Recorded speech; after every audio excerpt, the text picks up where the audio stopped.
নমস্কাৰ এনি ন'স্কেপলৈ আপোনাক স্বাগতম জনাইছোঁ। আজি আমাৰ মাজত আছে ডক্টৰ শশাংক শেখৰ বৰকটকী। তেওঁ ভাৰতীয় মানক ব্যুৰোৰ পৰামৰ্শদাতা। তেওঁৰ পৰা আমি জানিব বিচাৰিম এই ইথানল মিশ্ৰিত ইন্ধনৰ যি দ্ৰুতগতিত বৃদ্ধি পাইছে ভাৰতবৰ্ষত, তাৰ কি ভৱিষ্যত আছে? বিশ্বৰ বিভিন্ন দেশত পেট্ৰলজাত সামগ্ৰী দহনৰ ফলত উৎপন্ন হোৱা বিষাক্ত গ্ৰীণহাউচ গেছৰ ফলত জলবায়ু পৰিৱৰ্তন হোৱা আমি সকলোৱে লক্ষ্য কৰি আছোঁ।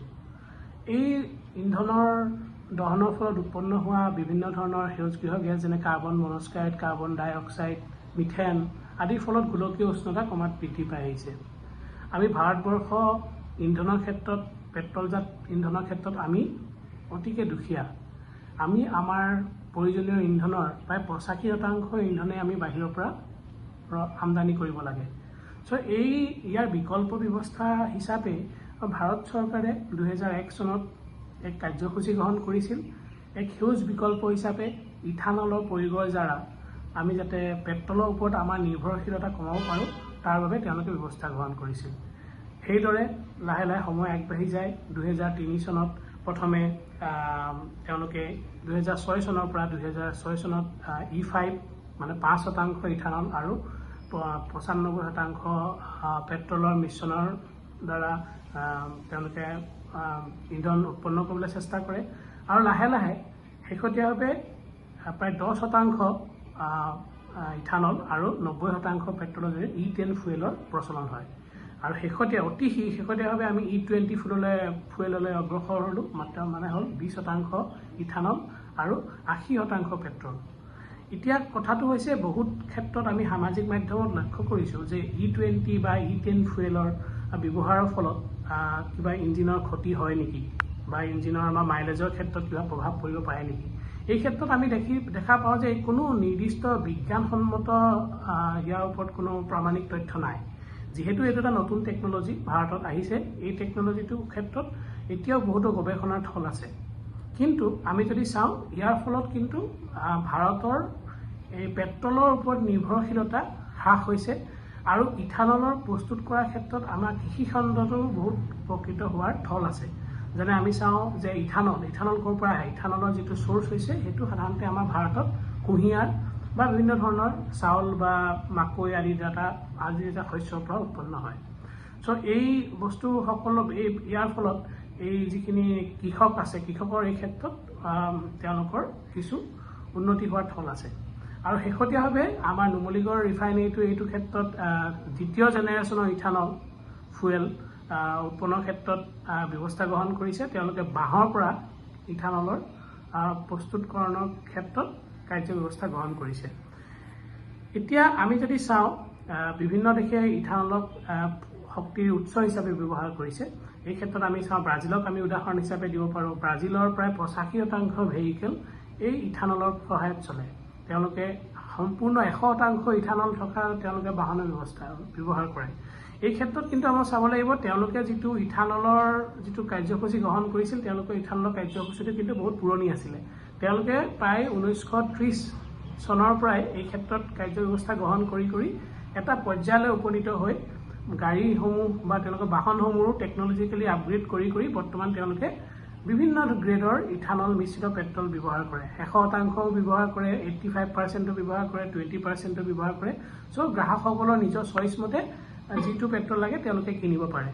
এই ক্ষেত্ৰত তেওঁলোকে ফ্লেক্সিবল ফুৱেল ভেহিকেল বা FFVৰ ব্যৱহাৰ প্ৰধানকৈ কৰে।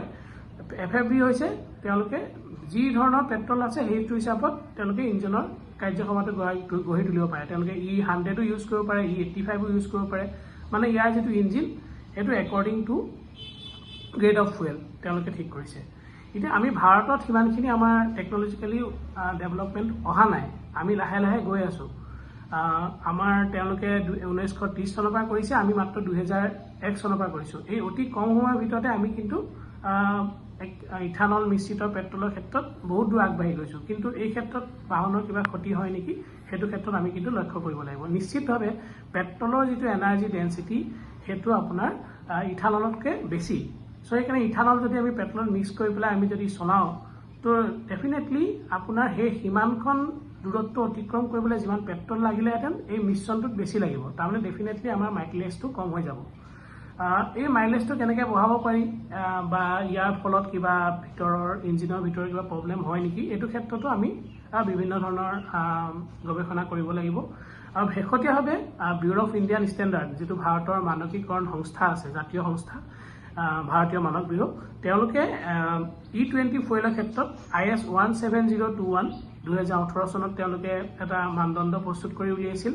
আৰু অতি শেহতীয়াভাৱে তেওঁলোকে IS 19850 2026 বুলি এটা মানদণ্ড প্ৰস্তুত কৰিছে। এই মানদণ্ডটো হৈছে E22, E25, E27 আৰু E30 এইকেইটা ফুৱেলৰ কাৰণে।